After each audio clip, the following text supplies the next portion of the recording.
Hello and welcome back to another video. I thought I would get back to doing some more Roblox Studio stuff. I sort of expected that the last video I did on this topic was not going to be anything flashy when it came to the number of views, which is fine. This is a very niche thing. But I hope whatever I say, whatever I show throughout these videos does help someone. Today, I just want to spend a little bit of time discussing the basics of what Roblox Studio is and the typically more commonly used tools that you're going to be using when on the platform. Um, I do have a couple of little examples as well that I will touch on as well in front of us. These are for an up and coming game I am working on for myself, completely fictional. Um, so it turns out what you're seeing here will be very different when it actually gets to being in the game. Um, for several reasons, which I'll explain in other videos to come. So, as you can see, we have what looks to be boat holes. And in the case of these two, that's exactly what they are. I was working on this, which is actually based on a old World War II era vehicle that the US Army used. It was a DUKW. No, I would not have a clue what any of that means. Let's just have a look at. So everyone's familiar. So it's these. This is a GMC version of the DUKW. I was like, I want to do that for my game. Because why not? We can do that. We have got when you're doing fictional games, you have full creative freedom. Why am I stuttering my words today? The other vehicle you saw there, or that's in the works, is this. A play on these lovely things, the Lark Dash 5s or Dash V. So this was a bit of a pain to actually scale. Oh, shoot. Sorry, Trooper, didn't mean to show our chat. Oh well, wasn't anything private anyway. Too private. So thank goodness. But yes, so we've got it's the scale of my character anyway. So height, it's actually about a character's height, give and take. One does have a little bit of hair on top. Um, and it's about two characters all in all. So character is roughly about 6.5 studs.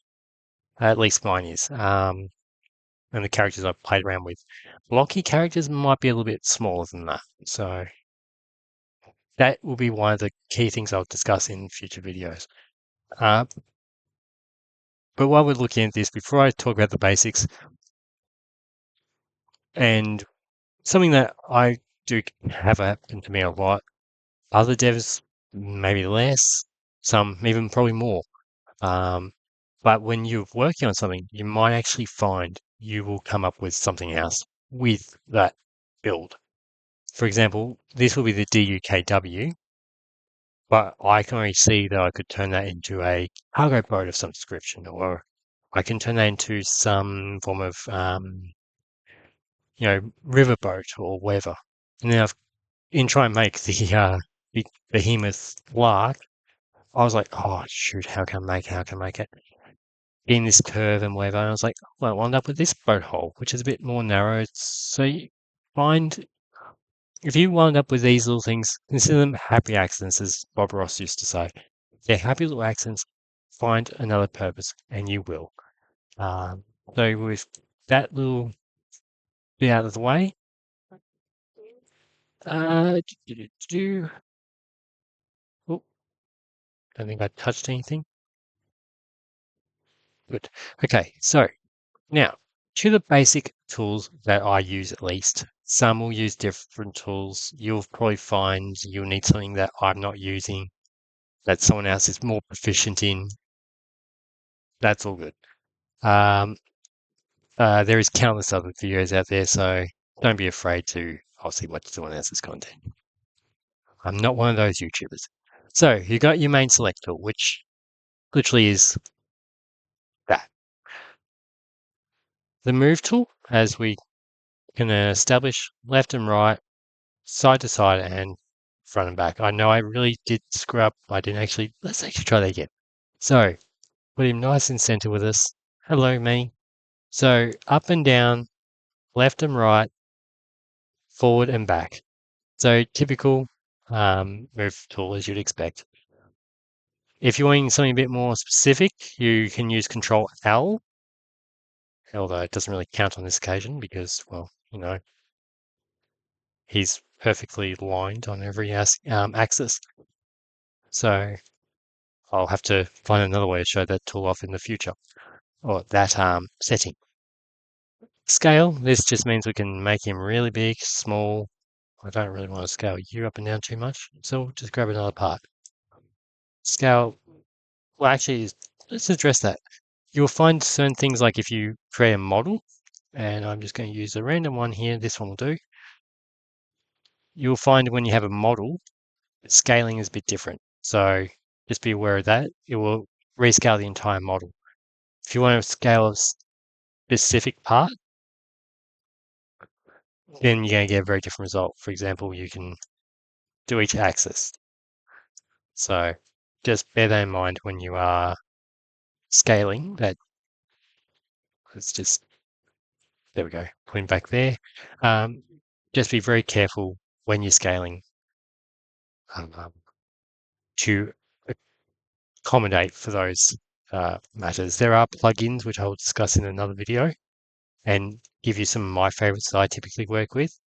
Um, that can actually help in that regard, that do make that part easier so you don't have to, completely, you know, ungroup a model and then scale the parts and whatever. But yeah. Uh, so rotate. It's pretty obvious what that means. We just get to spin him around on any axis and so forth. Then you got two other little can tickable uh, clickables up here. I've forgotten their actual name. So you got your collisions, which just means if we duplicate it, it actually just spawns inside. Whereas if we have collisions on, it'll spawn on top. Join surfaces, which this means it'll join it on the surface is probably not the right example to use here, but yeah, personally keep that one in most cases on at all times. Did not mean to do that. It's nice going well. So yeah, as you saw over on this side now that we've got part selected here, we can copy, which just means we can paste and voila. Or the easier one, which is duplicate. And yes, you can paste here as well. So you have those two options. Then you got cut, which just literally means you cut it out. Up here, you've got your go forward and go back. I'll explain this little triangle here, which is related to this over here. In a very little second. You do have the editor tool, which is for your terrain. Now, this is not the right place to be talking about terrain. That is its own episode, which I will cover in the future. I do enjoy working on terrain, especially water environments. I don't typically work with UIs, so if I do cover any of it, I'll be learning with you guys. And mesh imports is a whole new barrel of worms, which we will get down to a long way from here. Color and material just means you can go, okay, you know what, I want to change it to red, and I want to change the material to brick. You can do that there, or you can do it down in here in the properties section. So, hang on, that was plastic. That's glass. I'm just going to go here because at least I can see the name of them. There we go. And I want it back to Ray. So yeah, and this will actually set the specific material as to what will come out the other end when you, for example, we spawn a part, it's going to be gray and it's going to be plastic. But if we change this to red, sorry, didn't mean to do that. The next part we spawn will be red. So yeah, bear that in mind. That's just how you can change. If you're going to be spawning multiple parts of the same color or anything like that, that's a good way to do it. Now you got a couple of things here. You got group, which you don't need to do just for a single part, but if you got multiple parts like a model, which is where we'll create, um, and I'll teach you more about that in the next episode, I reckon. Um, yeah, that's what that would do.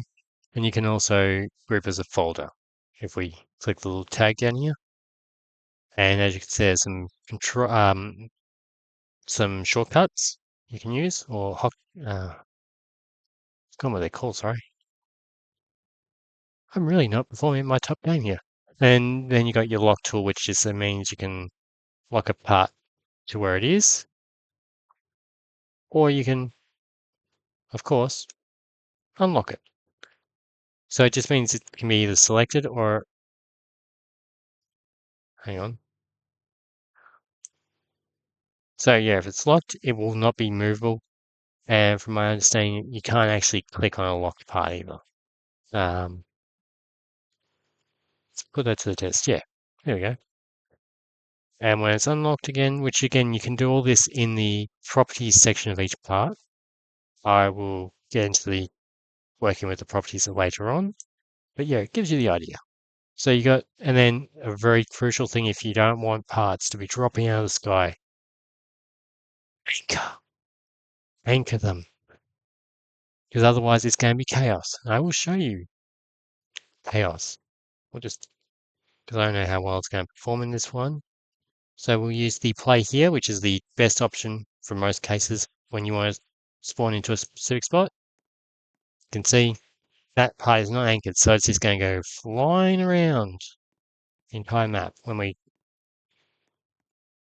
Fine, be like that then, when we make contact with it. So definitely anchor parts that you don't want moving around.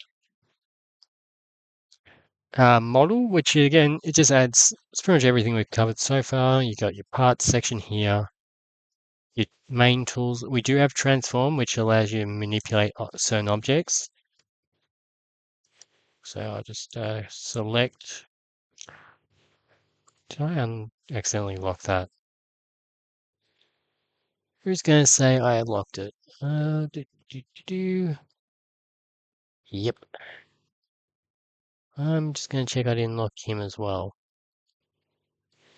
No, I didn't. Fantastic. Cool. There we go.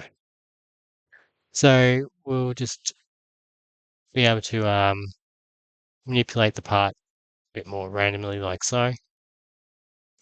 And it does add a grid so you can actually see how much bigger you've made that part.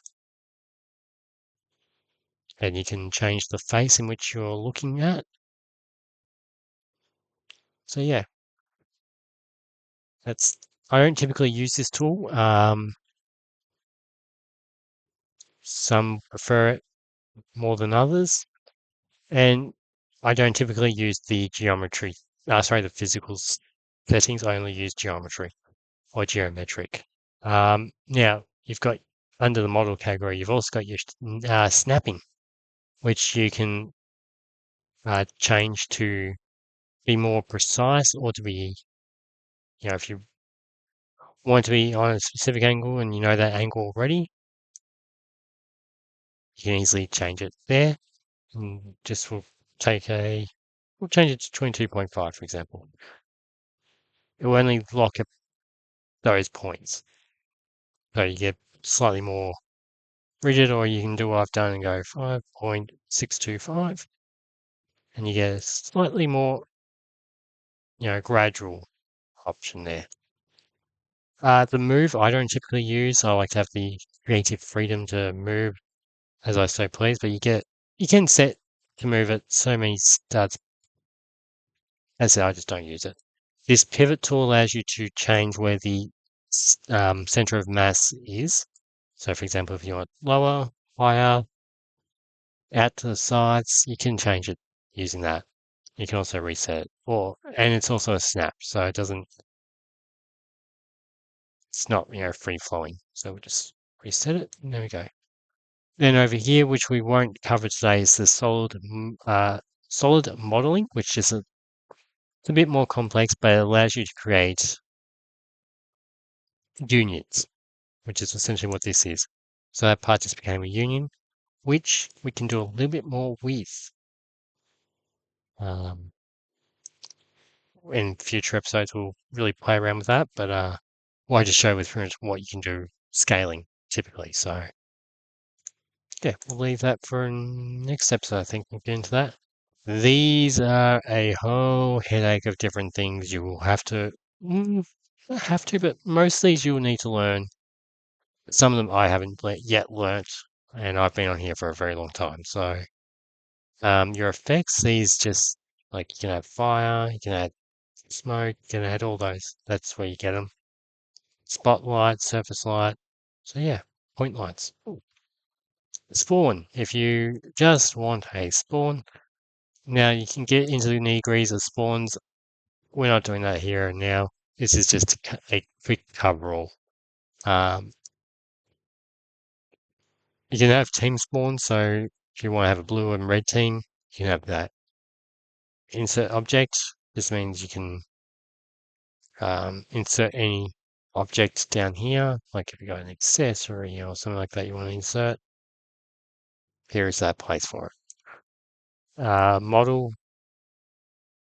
You can actually insert a model that you've either received from someone or wherever. Maybe you've got something out of a Discord server. This is a model I've made some time ago. I can just open it and there we go. To do service, I am not familiar with that. Oh yeah, so you got your VR, voice chat, yes, service, etc. So this is where you can insert those, and that's a little bit more complex than I'm willing to get into today.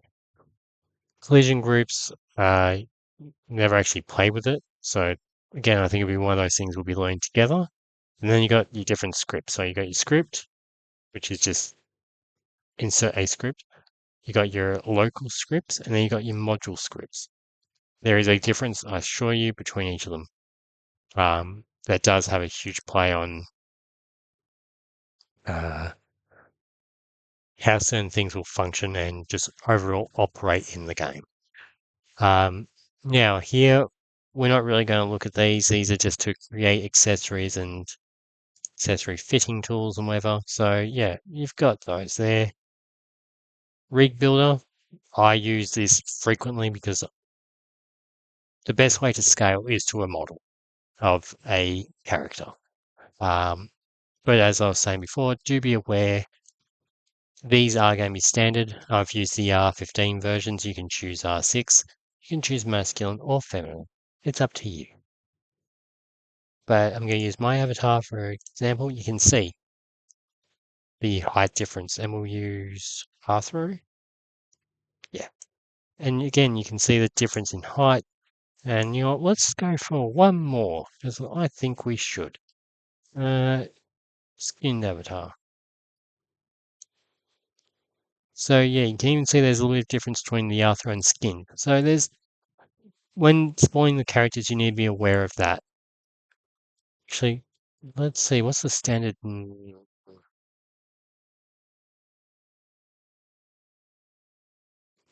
That's the one I'm wanting. Oh, mine's quite a bit taller, a head taller. So yeah, do be aware when you're working with a rig or scaling to a rig, um, which one you're using. So if you're wanting to go about the max size of a mesh rig that a lot of us do still use, actually these are the two most common.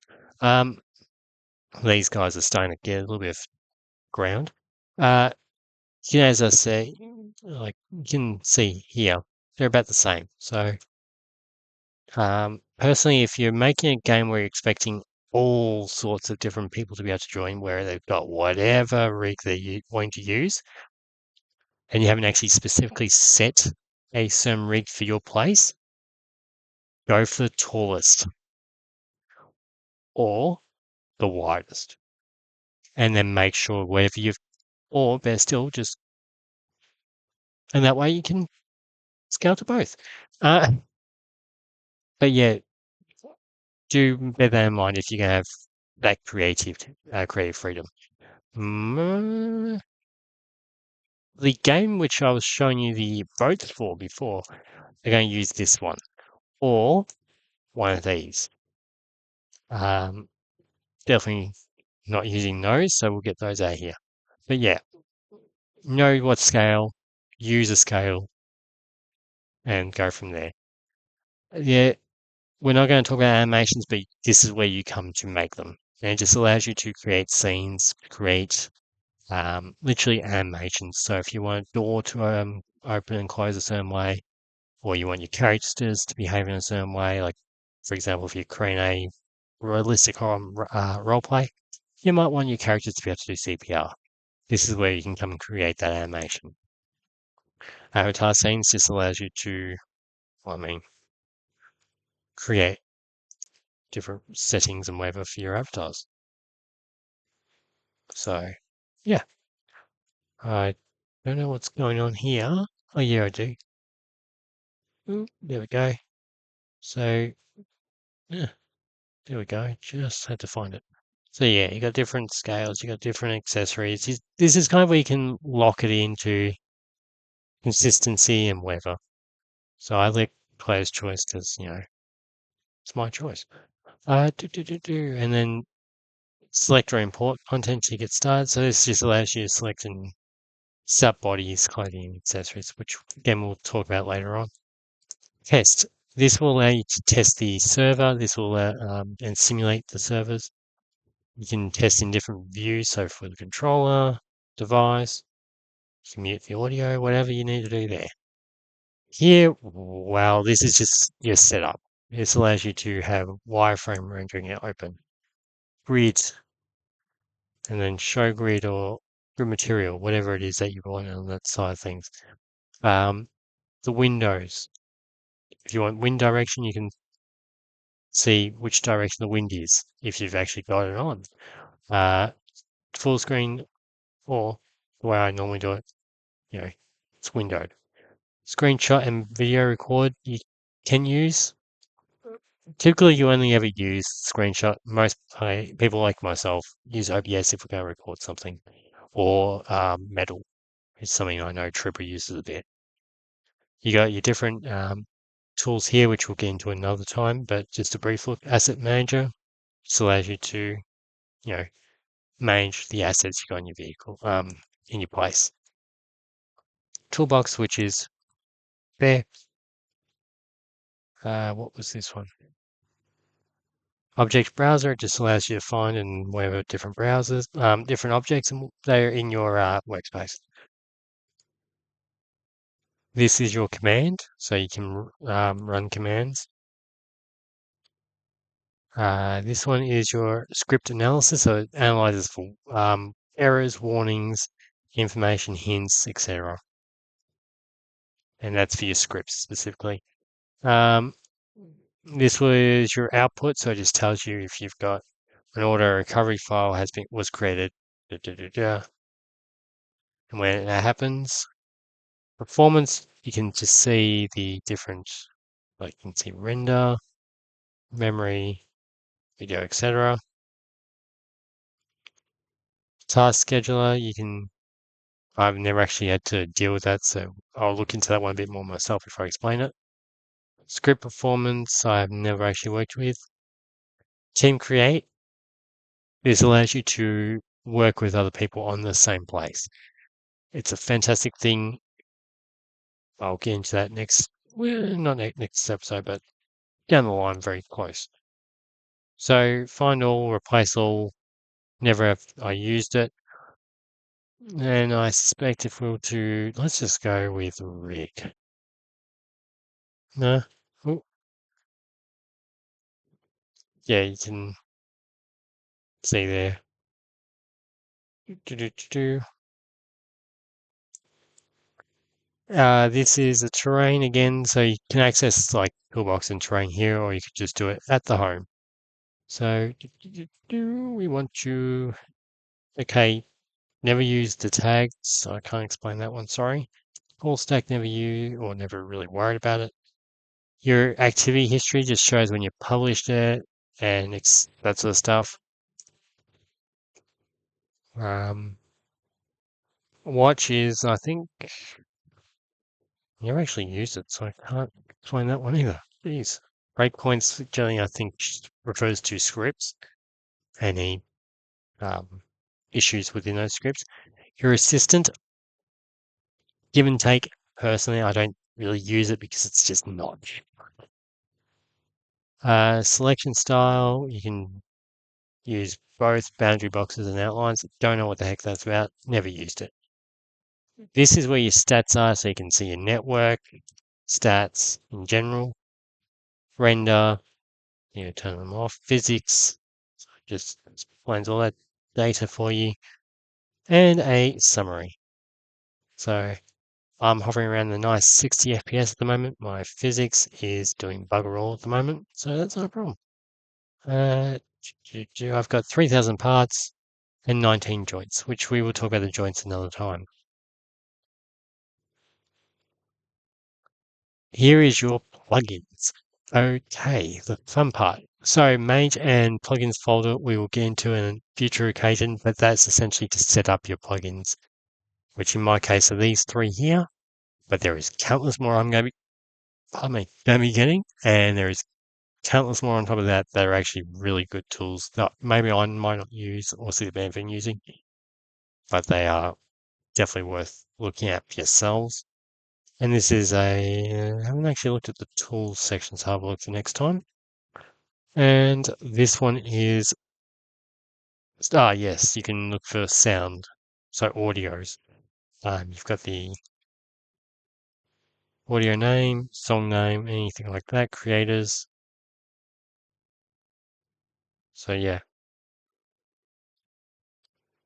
and that's it. So that's just a brief, very, very brief overview and game settings. Sorry, I forgot about that one. Um, so it's just allows you to essentially set up your place. So that's a thing for down the track. Here is your test. This is just so you can actually literally test it, and you can use the current client or the current server. So let's see what's going on there. So yeah, you do have three options here. You have a run, which is you get to like if you got mobs moving around or whatever. Jesus, that was a Minecraft. Sorry, pardon me. I don't know what I'm trying to say anymore. But that was definitely a Minecraft reference. Mobs. And then you do have the just play, which will put you at zero, like the center of the world. So that might work.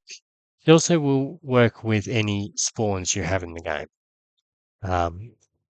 And typically it will choose the main spawn. So wherever your primary spawn point is, that's the one it's going to pick. So yeah. Anyway, I think that sums up this video, and I hope you'll join me for the next one. I will try and do that again in about a week's time. At least have it premiering, if not releasing. So yeah, thank you for watching, and I look forward to seeing you in the next one.